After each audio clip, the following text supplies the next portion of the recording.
All right, so in the high-stakes world of foreign policy, something has suddenly shifted. And it's a move that goes way deeper than the headlines, a move that a lot of people are getting wrong. So let's break down what's really going on. Here's the puzzle at the heart of it all. Donald Trump, think about it. The guy who built his entire political brand on strength, on never, ever backing down, he's suddenly signaling that he wants to negotiate with his biggest rivals, like China and Iran. The real question isn't just if he's blinking, it's why. So what we're seeing is this really clear shift, right? We're going from a strategy of maximum pressure, all the tariffs, the sanctions, the threats, to a whole new signal of being open to talks. And look, this isn't just tweaking the strategy a little bit. This is a total 180-degree pivot. But here's the thing. Asking why now is actually the wrong question. The question we should be asking, the one that really gets to the core of this, is what changed? Not in him, not in his personality, but in the world around him. Okay, so to really get what's happening, we've got to understand how he thinks about power. And according to the source material, it all boils down to one simple concept: the logic of leverage. For him, this is the lens. It's the only way he sees the world.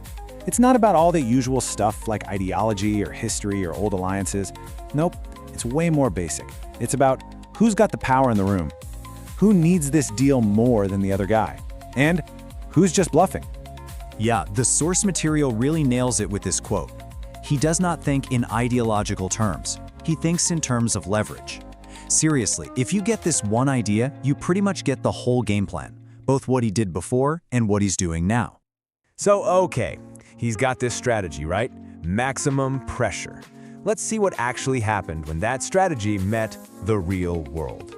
Because, well, reality had other plans. So, take China.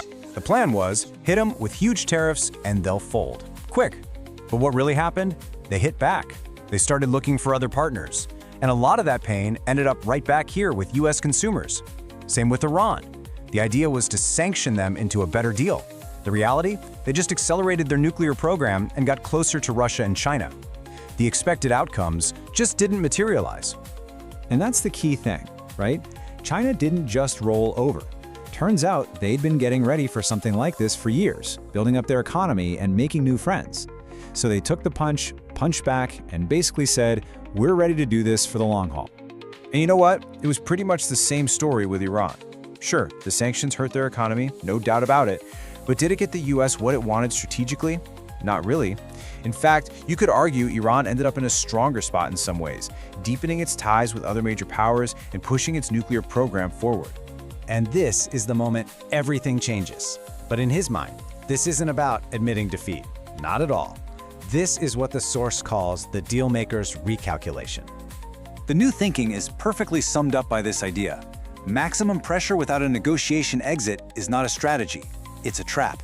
Think about it. If you keep pushing and pushing, and the other guy just won't break, you're trapped. You're stuck. Your only choices are to escalate into something dangerous or to just sit in a stalemate. Neither one is a win. And there's another huge piece of this puzzle: time. Trump is on a clock. He's got election cycles, he needs a win, and he needs it now. But his rivals, they're playing the long game. They don't have the same political pressures. They can afford to be patient and just wait him out. That difference in urgency, that's a huge source of leverage for them. But look, we need to zoom out for a second, because this isn't just about a couple of deals or one leader's strategy. This is about the entire world and how much it has fundamentally changed. For decades, US power was built on these 5 huge pillars. An economy bigger than anyone else's, a military no one could touch, the dollar being the king of all currencies, rock-solid alliances, and being way ahead in technology. The problem is, every single one of those pillars is starting to erode. What we're seeing really is a shift from a world with one clear superpower, a unipolar world, to something totally different, a multipolar world with lots of different centers of power. This is the new global reality, and it's forcing everyone to change their game. Let's start with the dollar. For so long, it's been the foundation of American financial power. But quietly, countries like China, Russia, and the BRICS nations have been building their own systems to trade without it. And every time they do that, it's a little chip out of that huge pillar of American leverage. And hey, it's the exact same story with technology. When the US tried to restrict China's access to tech, It didn't stop them. It actually just lit a fire under them. They started pouring money into building their own tech, and that technology gap is closing way faster than anybody thought it would. And this one's a little more subtle, but maybe even more important. The irony is, all this pressure wasn't just aimed at rivals. It ended up pushing away America's own allies.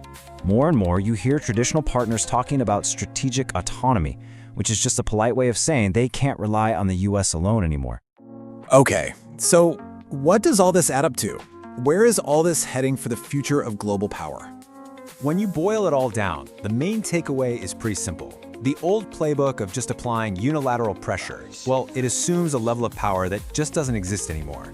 In a world that isn't dominated by one country anymore, you just can't bully everyone into submission. It doesn't work like it used to. And that's why you gotta see these negotiations for what they are. They're not the end of the story, not even close.